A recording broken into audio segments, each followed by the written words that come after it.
Hello students. Okay, so we had started with story writing skill जो हम लोग कर रहे थे उसमें story writing हम लोगों ने start किया था and I had explained कि story जो है वो किसे बोलते हैं and किस तरीके से story लिखी जाती है ये मैंने explain किया था and I had started with the structure of story writing like जो basic structure है जो हम लोग follow करते हैं while writing a story I started with that. कल हम लोगों ने जो किया था वो था beginning कि बिगिनिंग जो है स्टोरी की वो बहुत अच्छी होनी चाहिए लाइक इम्पॉर्टेंट होता है वो एंड रीडर्स का जो इंटरेस्ट होता है जो बिगिनिंग होती है वही कैप्चर करता है एक्चुअली कि रेस्ट ऑफ द स्टोरी जो है रीडर्स इंटरेस्ट लेकर पढ़े लाइक उन लोग में ये लाइक उत्सुकता आए ये एक्साइटमेंट आए कि आगे क्या होने वाला है इस चीज़ के लिए हम लोग को बिगिनिंग अपनी बहुत अच्छी रखनी पड़ती है बहुत इंपॉर्टेंट होता है बिगिनिंग ओके ऑलराइट नेक्स्ट है जो लाइक नेक्स्ट स्ट्रक्चर है स्टोरी राइटिंग का character introduction now character introduction किसको बोलते हैं हम लोग your story will depend heavily on how well you right your characters अपने कैरेक्टर्स जो लाइक स्टोरी में जो कैरेक्टर्स मैंशनड हैं उसका इंट्रोडक्शन बहुत इंपॉर्टेंट होता है कि किस तरीके से हम लोग कैरेक्टर्स इंट्रोड्यूस कर रहे हैं रीडर्स को you can use dialogues as well कभी कभी डायलॉग्स भी यूज किया जाता है okay but you want to keep the dialogues limited in the shorter format में लेकिन छोटे छोटे डायलॉग्स का इस्तेमाल कभी कभी कर सकते हैं हम लोग at times okay alright also do not include unnecessary secondary characters every character of the story must have a purpose unnecessary कोई कैरेक्टर्स खुद से क्रिएट नहीं करना चाहिए ताकि कन्फ्यूजन क्रिएट हो जिस कैरेक्टर पर ज़्यादा लाइक स्ट्रेस डालना है जिसके बारे में ज़्यादा बताना है या जिसके बारे में अच्छी तरीके से इंट्रोडक्शन देना है सिर्फ उसी कैरेक्टर को लाइक अच्छी तरीके से हम लोगों को एक्सप्लेन करना चाहिए ओके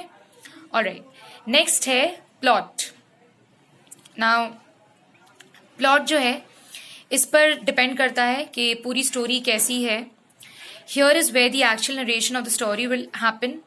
जो स्टोरी है पूरी स्टोरी जो है वो प्लॉट में ही रहती है okay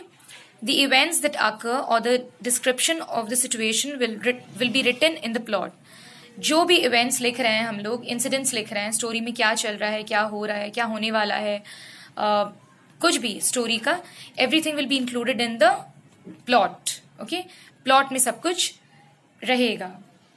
alright next the last part the last structure of the story is the climax और the conclusion okay and this is where the story will come to its logical conclusion logical क्यों because जब conclude करते हैं story को जब and करते हैं ख़त्म करते हैं तो अब्रप्टली ख़त्म नहीं करते हैं लॉजिकल एंडिंग देते हैं उसको मतलब ताकि सेंस बने जो रीडर्स हैं उनको समझ में आए कि क्यों इस तरीके का एंड हुआ okay if there is a plot this is where you will include it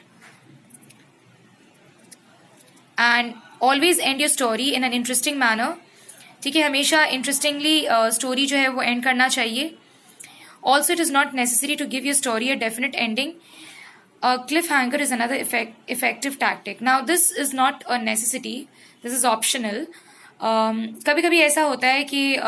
story की जो एंडिंग होती है वो टू बी कंटिन्यू टाइप होती है लाइक इसके बाद भी कुछ और हो सकता है या होने वाला है इस टाइप की एंडिंग होती है स्टोरी की ये भी एक तरीका है इफेक्टिव टैक्टिक है स्टोरी लिखने का ठीक है जिसको क्लिफ हैंगर बोलते हैं हम लोग कि स्टोरी के बाद भी और भी कुछ हो सकता है तो डेफिनेट एंडिंग हमेशा स्टोरी में हो ये कोई कंपल्शन नहीं है कोई बहुत ज़रूरी नहीं है कभी कभी क्लिफ हैंगर होता है स्टोरी में लाइक वो like to be continue type की स्टोरीज भी होती है तो ऐसी स्टोरीज भी लिखी जा सकती है okay next is some points to keep in mind while writing a story कुछ पॉइंट्स हैं जो हम लोग को हमेशा दिमाग में रखना चाहिए वाइल राइटिंग अ स्टोरी क्या है वो points Make sure you give your story an exciting and appropriate title. A title is the first impression you make on the reader. Story का टाइटल बहुत इंपॉर्टेंट होता है तुम जितना इंटरेस्टिंग टाइटल लिख पाओगे या लाइक टाइटल दोगे उतना ही इंटरेस्टिंग स्टोरी लगेगा लाइक रीडर्स का इम्प्रेशन जो होता है फर्स्ट इम्प्रेशन वो टाइटल या हेडिंग देखकर ही होता है। ओके, स्टोरी का जो स्टोरी की टाइटल है या जो हेडिंग है उसको देखकर ज़्यादा इंटरेस्ट लेते हैं रीडर्स, मोस्टली, ज़्यादातर। Then, the second point is make sure that the facts you include in your story are accurate. You can take creative license while writing your story, but do not change universally accepted truths and facts. What does this point mean? कि जो भी facts हम लोग लिख रहे हैं story में वो हमेशा accurate होना चाहिए। मतलब जिस भी चीज़ के बारे में हम लोग लिख रहे हैं we should have complete knowledge about that. ठीक है, उस चीज़ के बारे में हम लोगों का लाइक नॉलेज होना चाहिए, कंप्लीट नॉलेज होना चाहिए। वाई? बिकॉज जैसे मान लो मैं किसी ट्रेन स्टेशन के बारे में लिख रही हूँ,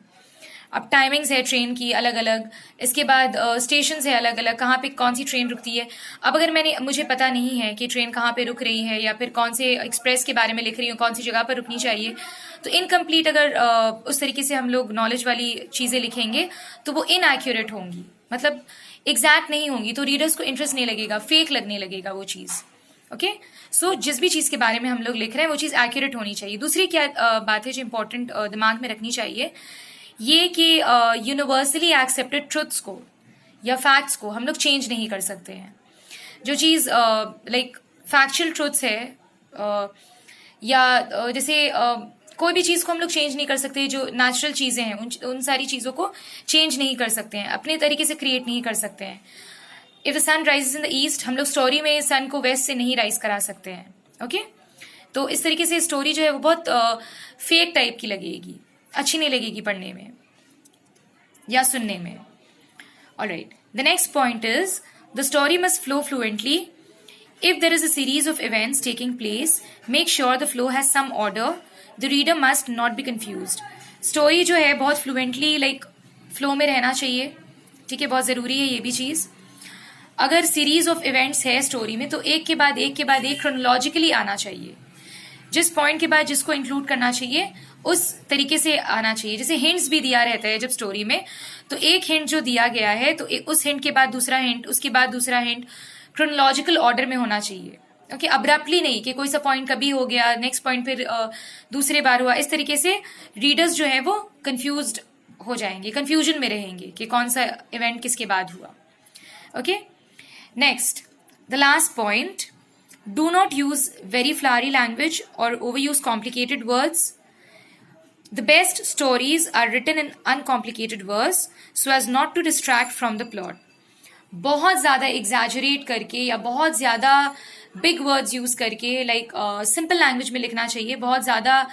चीज़ों को कॉम्प्लिकेट नहीं कर देना चाहिए, वर्ड्स बड़े बड़े यूज़ नहीं कर देने चाहिए हम लोगों को, बिकॉज इस तरीके से स्टोरी क्या होगी, कॉम्प्लिकेट हो जाएगी, कंफ्यूजिंग हो जाएगी बहुत ज़्यादा। ठीक है, एंड प्लॉट ज़्यादातर क्या होता है जब बहुत ज़्यादा हम लोग अपनी क्रिएटिविटी डाल देते हैं, लाइक पॉइंट्स से हट जाते हैं या फिर प्लॉट से हट जाते हैं, तो स्टोरी जो है वो समझ में नहीं आती है, वो स्टोरी रिलेट ही नहीं होती है उन सारे पॉइंट्स से जिसको हम लोग को इंक्लूड करना चाहिए, जो इम्पोर्टेंट पॉइंट्स है। Okay, alright students, we'll stop here. Okay, I had completed the explanation part. Explain तो कर दिया है मैंने स्टोरी लाइक कैसे लिखी जाती है, कौन कौन से पॉइंट्स है जो तुम लोगों को दिमाग में रखना चाहिए, बेसिक स्ट्रक्चर क्या है जो फॉलो करना चाहिए, ये सारी चीज़ें मैंने एक्सप्लेन की हैं तुम लोगों को। In the next video I will be discussing one sample of a story writing to you. ठीक है, कि एक हिंट यूज़ करके स्टोरी राइटिंग स्टोरी कैसे लिखते हैं हम लोग। नेक्स्ट वीडियो में विल बी डिस्कसिंग दैट, ताकि तुम लोग को समझ में आए कि हिंट यूज़ करके स्टोरी कैसे लिखते हैं। ठीक है, तुम लोग का 10 मार्क्स का स्टोरी राइटिंग रहेगा, तो बहुत ज़्यादा इलाबरेट करके लिखना या फिर बहुत ज़्यादा एग्जैजरेट करके लिखने की कोई ज़रूरत नहीं है। जितना पॉइंट्स दिया रहता है, हिंट्स जितना दिया रहता है, वो सारे हिंट्स को यूज़ करना होता है, और हिंट्स को प्रॉपर सेंटेंस में लाइक ग्रामेटिकली करेक्ट वे में वो सारे हिंट्स को लिखा जाता है इन अ सेंटेंस फॉर्म। एक एक हिंट को एक एक सेंटेंस में तब्दील करना पड़ता है, चेंज करना पड़ता है उस तरीके से। ओके, वो सैम्पल जो है मैं अपने नेक्स्ट वीडियो में एक्सप्लेन करूंगी तुम लोगों को। तब तक what ever I have explained, जो भी लाइक प्रीवियसली एक्सप्लेन किया था, स्टोरी राइटिंग क्या है, बेसिक स्ट्रक्चर क्या है, फॉर्मेट क्या है स्टोरी राइटिंग की, please go through that explanation once again. Okay, that's it, thank you.